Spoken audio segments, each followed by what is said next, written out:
Hey YouTube, Film Geek here, doing something different this week for my theme. Instead of talking about a particular genre or actor, I'm going to go over a box set of movies. As some of you might remember, back in one of my hunts videos, I found this little gem. This is a Drive-In Cult Classics Volume 3. Now, when I purchased this and I did my video, I said that I would get around to watching all of them and getting back to you guys, so guess what? I did. I watched all these movies, and now I'm getting back to you guys. And something I didn't notice, alright, these movies are all from Crown International Pictures. Crown International Pictures is a notoriously bad movie company. These guys pretty much threw anything and everything they possibly could out into theaters, and the only two rules that they really cared about was it had to have a lot of T, had to have a lot of A, and without either of those, they didn't want to make it, except for the exception of one of these, and I'll get to that later on down the road. However, for my spotlight, I decided to do Pink Angels.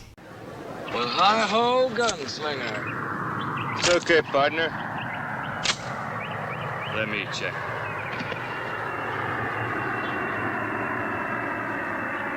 Where you men headed? Down the coast. Down the coast? That's what I said, down the coast. Where were you before? For what? Before you got here. We were up the coast. That's why we're going down the coast. The Pink Angels was released in 1971 or 1972.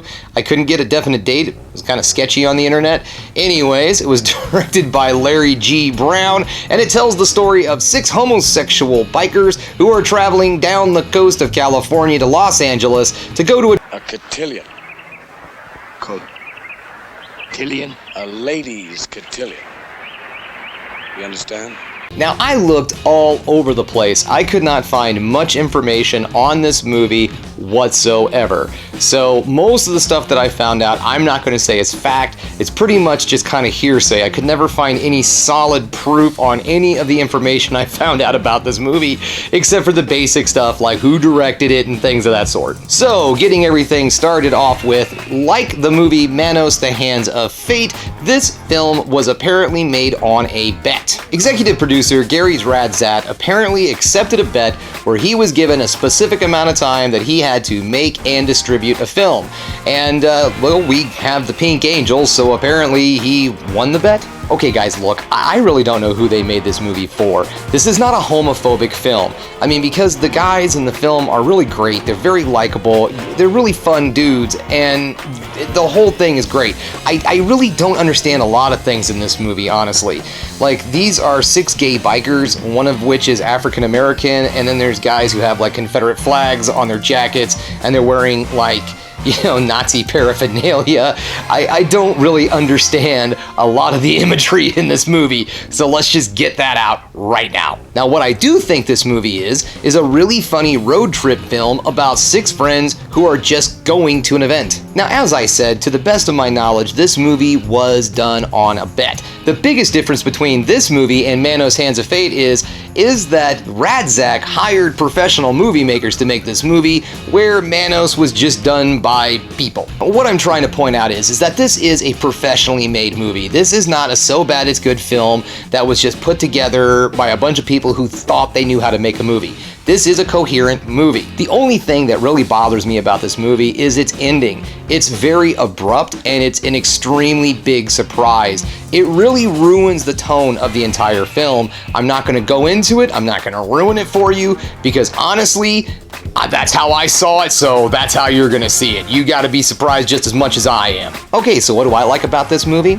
Well, I kind of dabbed on the fact that at first I thought this was a so bad it's good movie, just to find out, no, this is actually a competently made comedy. It has that vibe because it's very cheaply made. But the acting really isn't terrible, the story isn't terrible, everything about this movie is just kind of weird because of the time period and the subject matter.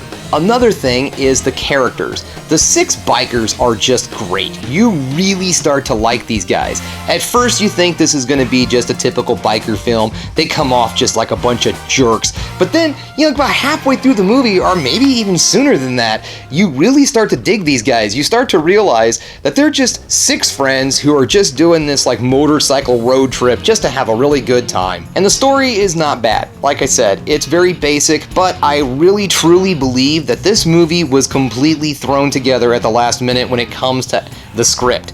I think a lot of this movie was completely improvised.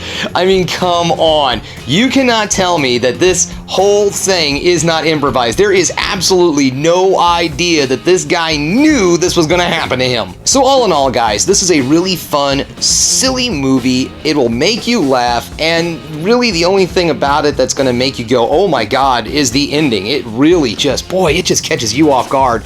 But other than that, this is something that I highly recommend. I had a great time watching it, and honestly, just this movie alone made me happy that I bought this entire box set. Sadly, guys, I looked all over the place and I could not find this movie on any streaming services out there.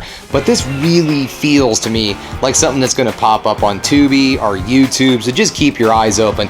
But as of right now, the only place that you can find it that I know of for sure is right here on the Drive-In Cult Classics Volume 3. And there's actually also an entire set of all of these movies that you can find on Amazon.